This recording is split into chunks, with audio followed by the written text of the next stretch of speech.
Good evening and welcome to a live stream coming from my home office. It's been a while since I've done one from home, but this is a very important and relevant topic. So that's why I'm coming to you live tonight from my home office, and I have my beautiful vegan cat beside me who may wish to make an appearance at some point because she's been hanging around here in front of the computer. So let's just see if we're, yep, we've popped up there. That's good. Excellent. Okay. So tonight's live stream, usually I would do a live stream like this on the bicycle, but really this is very, very important. There's notes I want to refer to. So it's called, tonight's live stream is called, Are We Failing the Real COVID-19 Test? And is our selfishness endangering others? Now, I want to, I welcome your input as I talk about this tonight, but I want to share some information, and you'll notice that I'm wearing a face shield, and this is very, very relevant. I'm wearing it up like this, so if I wear it down here, it's hard to see me because of it's getting the reflection of the computer screen. So I'm going to wear it up here a bit, and I'm going to refer to this. This is a $3 face shield, which is legally approved, can be used in place of a mask. Where's my mask? Oh, I've got them over there, out of camera reach. Can be used in place of a mask in Victoria and anywhere else. So keep that in mind, because for those people that think that are, I'm going to be discussing this tonight, that are having issues with masks, here is a solution straight off, just like this. How's our quality look? Just checking quality on Facebook. Looking a bit average. Anyway, it's looking good here. Right, okay, so are we failing the real COVID-19 test? Is our selfishness endangering others? Well, our selfishness caused COVID-19 in the first place, because refusing to stop eating animals is resulting in zoonotic diseases. Now, I'm not even sure how you pronounce the word zoonotic, but that's how I'm pronouncing it. If anyone else wants to chip in with the correct way to pronounce it. But because of our selfishness, we have created a situation where these zoonotic diseases have come from animal suffering, and that 75% of new human diseases are zoonotic. That's a pretty scary thought. But then you just have to look back a little bit and realize that you've got SARS, MERS, bird flu, swine flu, Ebola, HIV, Spanish flu. You get the idea. It's all coming from animals and the transference of the viruses in the animals to humans. And it's coming about because we continue to engage in and support animal suffering. And this is something that, to answer the first part of the question, are we failing the test, the COVID-19 test? We certainly are, because we have actually set ourselves up in a situation that has created so many diseases and a pandemic now in current time worldwide. By the way, drinking a cup of tea, you can actually do this with one of these legally approved masks on. I can breathe fine, I can talk fine, and it costs $3. And let's just bring in a beautiful cat. If I can get her on to, if I can change the camera settings. I can't even see. Uma, you're gorgeous. I love you, but I cannot sit. I've got a tail. Look at that. There's a tail. Okay, sit down. You beautiful thing. She's sitting down just below camera level there. Okay, you stay there. So back on topic. So we have initially been responsible. Our selfishness has initially created this COVID-19 virus, and has done so in the past, and will continue to do so in the future if we do not become responsible and get away from the selfishness of wanting to satisfy a desire for animal suffering, basically, and act more responsibly, like responsible adults. So in the last couple of weeks, as we've seen Victoria become more strictly under its not its state of emergency, its state of disaster, I think it's called, as more strictly controlled. My thoughts go out to those in Victoria and the conditions that you are under.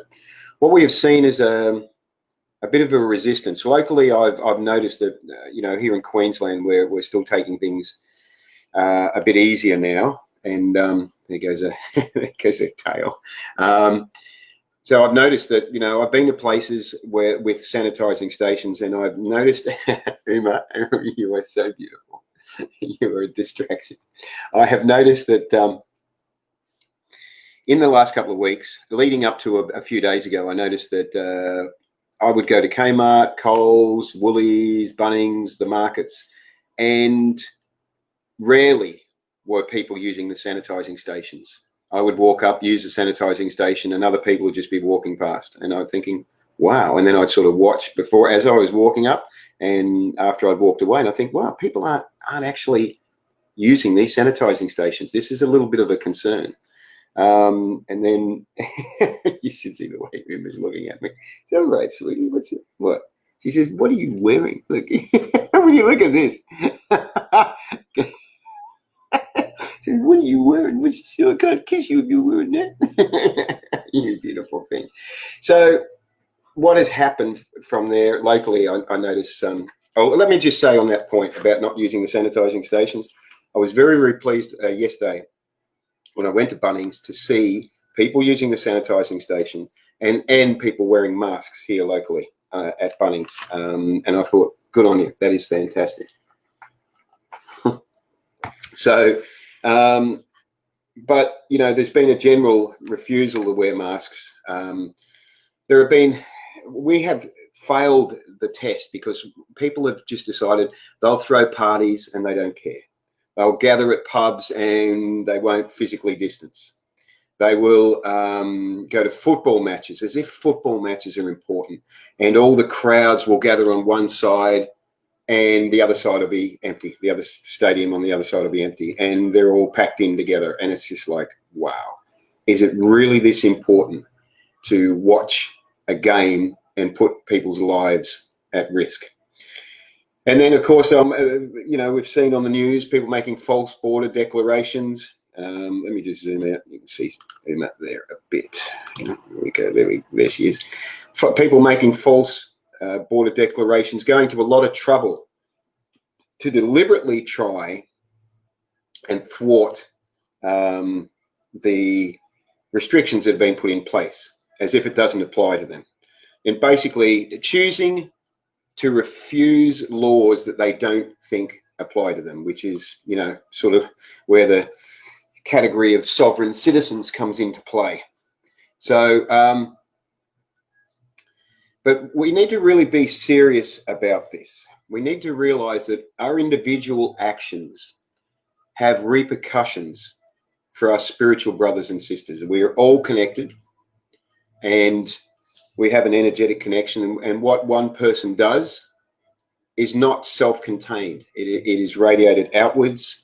It affects other people. It affects your environment. So we have a degree of responsibility that extends way beyond our own selfishness. And this is certainly evident when we're talking about animal consumption, animal exploitation, and the fact that if we decide in our selfishness that we want to support the slaughter, the evil holocaust of the animal agriculture industry, and the slaughterhouses, and the production chain down the line, if we want to support that entire industry, it's not just something that's individualized to us. The flow-on effect of our decision to want to eat an animal product expands beyond us, you know, so many fold. So we have to be very, very aware of this, that we have this massive responsibility. And massive repercussions that our individual actions cause for our spiritual brothers and sisters. Now, one of the issues that's coming up with the coronavirus or COVID-19 is that because it's an unseen enemy, people are not taking it seriously.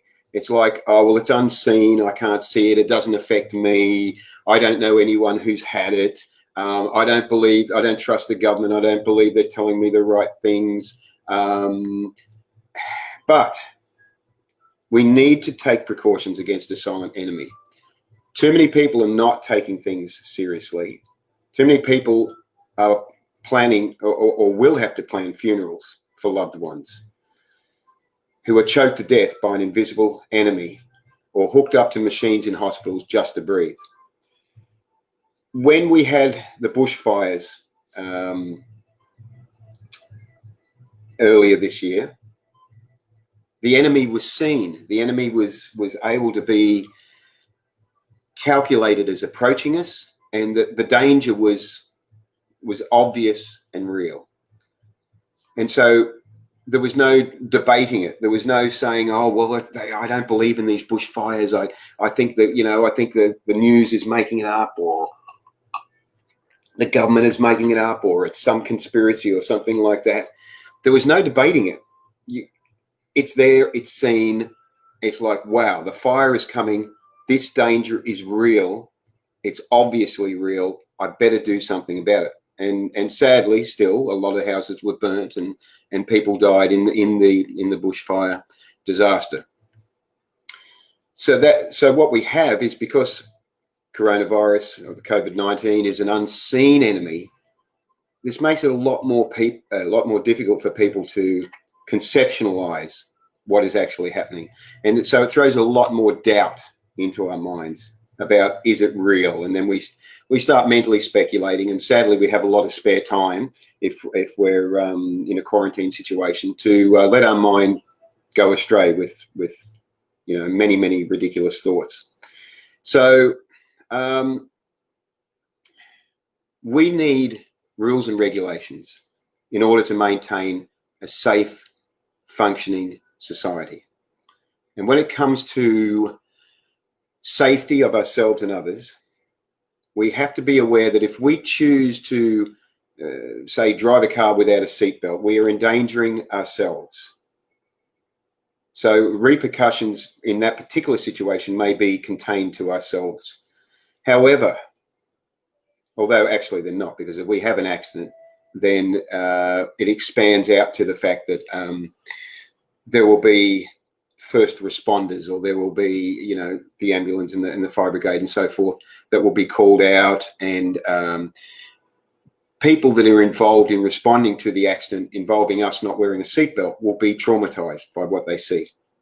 So again, our selfishness in thinking that we can do whatever we like, that we have the right to do that, has an effect on other people. But if we drive without a seatbelt, usually we're just endangering ourselves, even though we might be affecting other people if we have an accident in that scenario. But if we decide to drive through a red light, suddenly our decision has shifted and had more far-reaching consequences. We're endangering others as well by that decision. And we have to be aware that responsibility is flowing away. It's with ourselves, and it's flowing away from ourselves as well. So now that Melbourne is in a state of disaster, and this is for only the second time ever in Melbourne's history that's in a state of disaster, and the first time was the recent bushfires, where the enemy could be seen. So that's the difference between the two. We could see the bushfires coming. We can't see the virus approaching. And so the unseen enemy becomes easily questioned. People start to go, does it really exist? And unfortunately, speculation, expands from that point.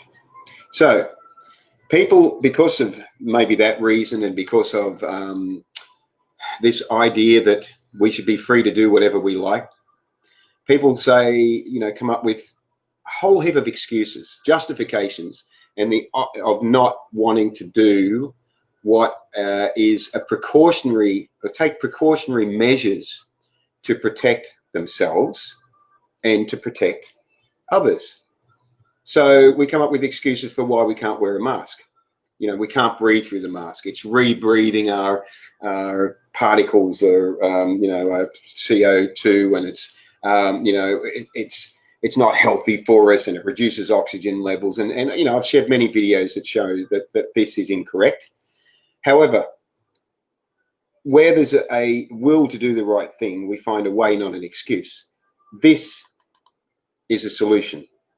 If you're saying, I can't wear a mask for whatever reason, there you go. $3, Bunnings. Easily, they come like this. They're flat, and you just put, you know, it's got the band around there, and just put it, and it just curves around. You can, yeah, there we go. Of course, you can get much nicer ones than that, but there you go. $3, probably cheaper than a mask. So it's like, no, it's not an excuse. It's like, how easy is this to wear? We have people at work wearing these, or more, you know, expensive versions of these, because they don't want to wear a mask. Okay, that's fine. Easily done.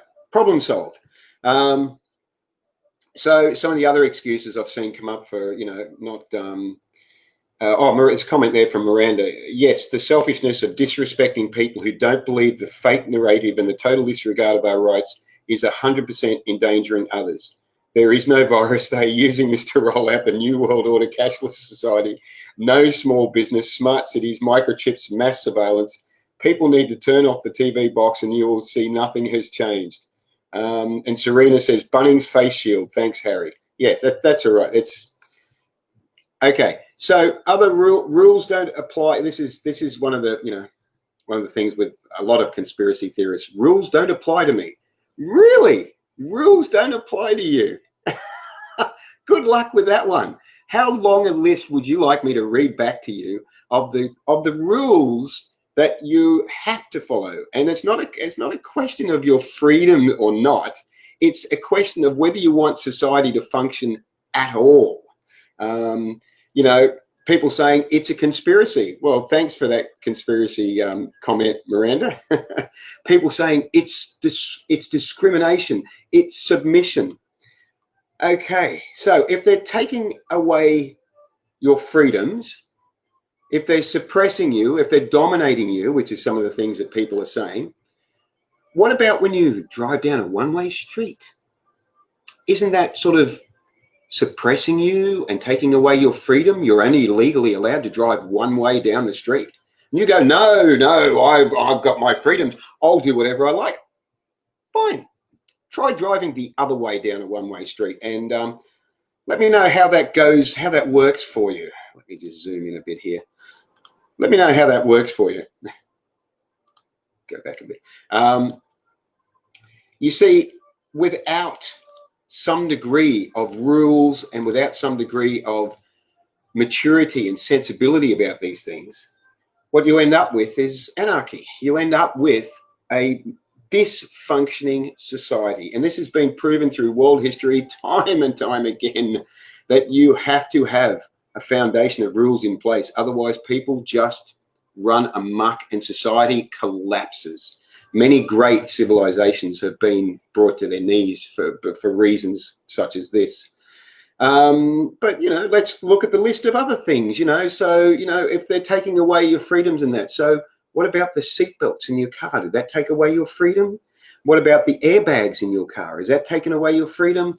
What about the driver's license that's required so that we know that you actually have the ability to drive a 1 to 2 ton vehicle at up to 110 kilometers an hour towards another 1 to 2 ton vehicle that's approaching from the other direction safely, that you actually have the skills to do it? How do we know that? Because you've done the tests. You've got the license to show you've done the tests. Is that taking away your freedom? No, it's actually the opposite. It's giving you your freedom to drive a vehicle without which you don't have the freedom to do it. The same thing applies to helmets on bicycles and motorbikes, pool fences designed to prevent kids from wandering into the pool and drowning. But hey, you know, that fence is taking away my freedom. fire alarms designed to warn us if, you know, there's a fire, you know, but that's taking away my freedom. You know, it's the more you investigate it, the more you realize the silliness of it. But here's the interesting thing. Have you ever really thought about the fact that you've always had and always will have the freedom to respond the way you want? You don't have the freedom to do whatever you want, but you have the freedom to respond the way you want. They, the silent they, whoever this they is, can't take that away from you. You were born with it. It's called free will. You've always got it. Only you have the power to take that away from you by appointing blame to other people, to they. Once you appoint blame to they, you've taken away your freedom. You did it to yourself. So don't blame me. Don't blame they. You did it. Think about that. You give away your power and your freedom the moment you blame someone else instead of you taking responsibility. So it's a big difference there. And that's what I see. People blaming everyone, oh, the government and the this and they created this, and you know, Miranda, your comment there is thank you. I appreciate your comment because it really does exemplify, if that's the right word. It really does example that that we just, you know, we instead of doing something, being responsible ourselves and saying, hey, we don't know how bad this can be, but we better take some precautions. So what precautions can we do? Wear a mask. How easy is that? Is that taking away your freedom? Of course it's not taking away your freedom. You have to wear a seatbelt. You have to wear an airbag. You have to do a million different things already in order for society to function well. So you put on a mask. If that's taking away your freedom, wow. Boy, you didn't have much in the first place, did you? Really? Seriously? So no, it's not taking away your freedom. And if you know, you have legitimate reasons, oh, I can't breathe in it, oh, I don't look good in it, you know, as a certain president said, you know, things like that. If that's taking it away, if that's, you know, if you have a legitimate reason why a mask can't work, hey, $3, Bunnings, problem solved. Find a